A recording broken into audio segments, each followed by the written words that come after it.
Hello friends, નમસ્તે.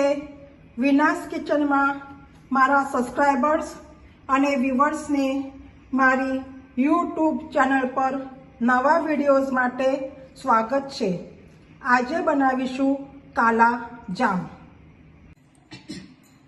સૌથી પહેલાં આપણે એક આવી રીતે તપેલું લઈશું.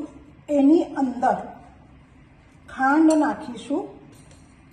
આ ખાંડને ગેસના ફ્લેમ ઉપર મૂકીને એને મેલ્ટ કરી લેવાની છે. પછી એની અંદર પાણી નાખવાનું છે. ખાંડની અંદર 1 કપ ખાંડ લીધી હતી, એની અંદર હું 2.5 કપ પાણી લઉં છું. આ જે ચાસણી બનાવવાની નથી, આને ખાલી જે આ ખાંડ છે એ ખાલી મેલ્ટ થવી જોઈએ. તો હવે ગેસની ફ્લેમ ઉપર મૂકીશું. હવે જે આપણો પનીર છે એનો કીસ કરી લઈશું.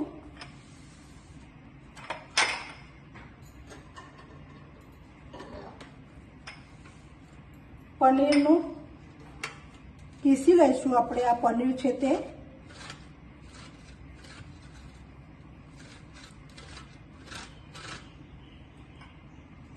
આ બધાનું જે સામગ્રી છે એ હું ડિસ્ક્રિપ્શનમાં આપી દીધી છે.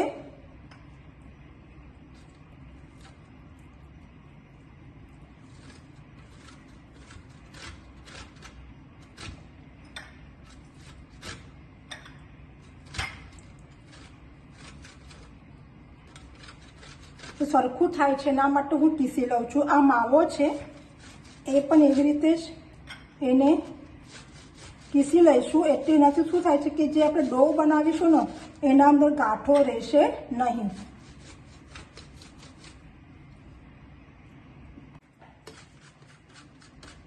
તમે જોઈ શકો છો આપણું કીસીનું થઈ ગયું છે.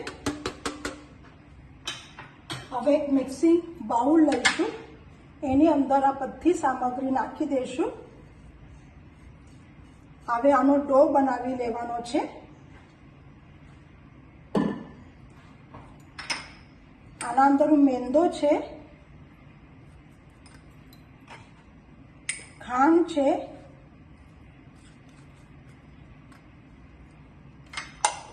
રવો છે,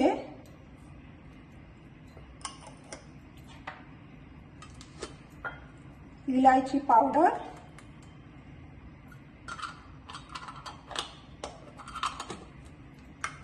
અને 2 ચપટી, ખાલી 2 ચપટી સોડો, ખાવાનો સોડો આવે છે એ ખાલી 2 ચપટી હું લીધો છે.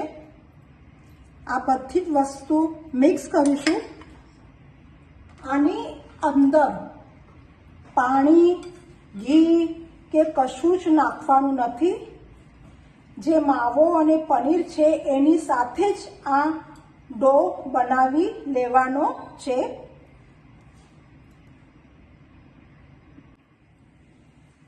તમે જોઈ શકો છો હું આના અંદર પાણી, તેલ, ઘી કશું જ નાખ્યું નથી. જે માવો અને પનીરથી જ મારો આ ડો બંધાઈ રહ્યો છે. તમે ચોક્કસ એક વખત આ રેસીપી કરશો ઘરે.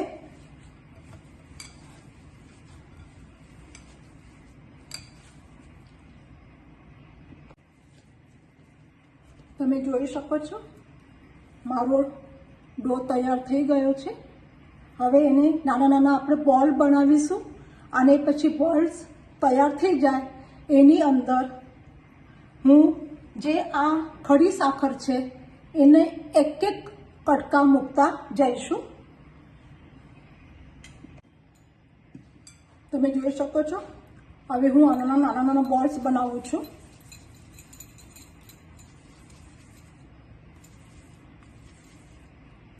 હવે એની અંદર આવી રીતે હોલ કરીને જે આ કઢી સાકર છે તમે જોઈ શકો છો એ આની અંદર મૂકવાની છું. અને ડેકોરેશન માટે આ જે તૂટી ફૂટી છે એ અંદર મૂકીશ. હવે એને બંધ કરી નાખીશું અને પાછો એને આપણે ગોલ ગોલ બોલ કરી નાખીશું. આ બધા આવી રીતે બોલ તૈયાર કરીશું અને પછી ઘીમાં ડીપ ફ્રાય કરી લઈશું. ત્યાં સુધી મારી જે ખાંડ છે પાણીમાં નાખેલી એ મેલ્ટ થઈ રહી છે સાથે સાથે. આવી રીતે બીજો આ રેસીપી કરવા માટે બહુ સહેલી છે, થઈ પણ વધારે ફાસ્ટ થઈ જાય છે અને ખાવામાં પણ બહુ ટેસ્ટી લાગે છે. મહેમાન આવે તો તમે તરત જ આને બનાવી શકો છો. પાછું આના અંદર હું હોલ કરી દીધું છે. હવે એની અંદર ખાંડ એક નાખું છું, એ ખડી સાકર નાખી છે અને ડેકોરેટ માટે પાછું બંધ કરી દેવાનું. આવી રીતે બધા બોલ કરી લેવાના છે.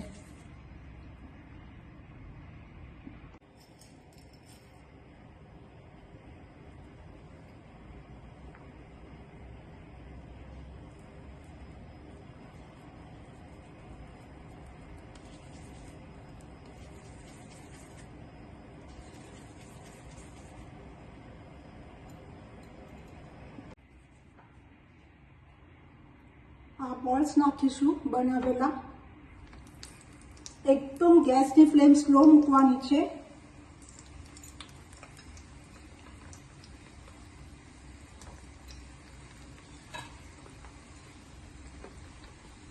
અને એકદમ ધીરેથી એને હલાવવાના છે અને એને થોડા ડાર્ક બ્રાઉન કરવાના છે, જેથી એ, કારણ કે જે કાલા જામ હોય છે થોડા એ કાળા હોય છે, આપણે વધારે પડતા કાળા નથી કરવાના. કારણ કે જ્યારે આ જે કાલા જામ છે એ જ્યારે ખાંડની અંદર જે બનાવેલું સિરપ છે એના અંદર જશે ત્યારે વધારે પડતું એ કાળું થઈ જશે. એટલે વધારે પડતું કાળા કરવાના નથી તળવા માટે. તમે જોઈ શકો છો. અને આ રેસીપી બહુ જ ડેલિકેટ કહેવાય એવી રીતે છે, બહુ જોર જોરથી હલાવવાનું નથી અને ગેસની ફ્લેમ તમે એકદમ સ્લો મૂકવાની છે. જો તમને આ રેસીપી ગમે તો તમે લાઈક, શેર, સબસ્ક્રાઈબ અને બેલ આઇકોનને દબાવો, જેથી નવા નવા વિડીયો તમારા સુધી મળી જશે.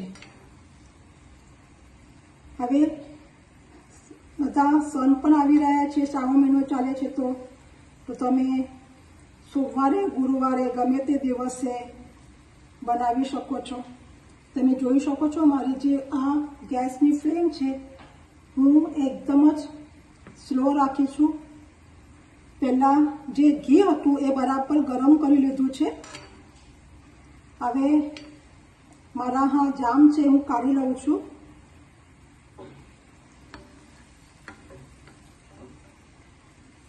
જોઈ શકો છો આટલા કાળા કરવાના છે, બહુ પણ બ્લેક નથી કરવાના.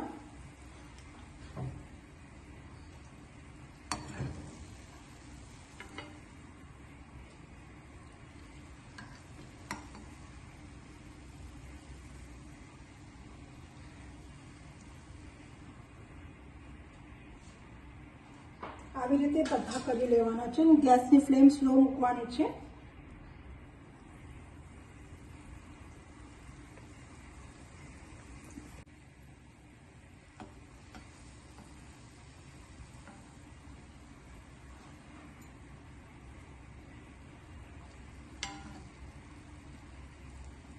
જોઈ શકો છો તમે.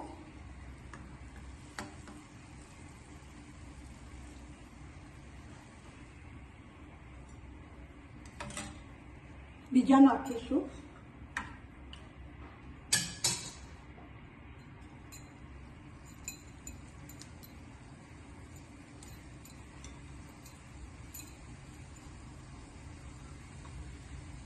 સ્લો ગેસ ઉપર જ કરવાના છે. તમે જોઈ શકો છો આપણા થઈ રહ્યા છે.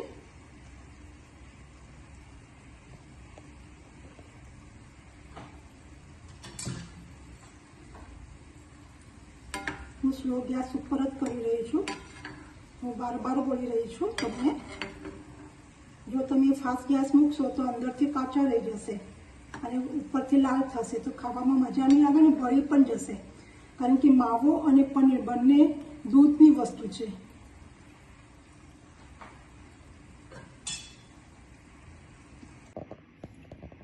તમે જોઈ શકો છો ફ્રાય કરેલા જે કાલા જામ હતા તે શુગર સિરપ ગરમ હતું ત્યારે જ એની અંદર નાખી અને એને ફક્ત 5 મિનિટ માટે અંદર રાખી એક બાઉલમાં હું કાઢી લીધા છે.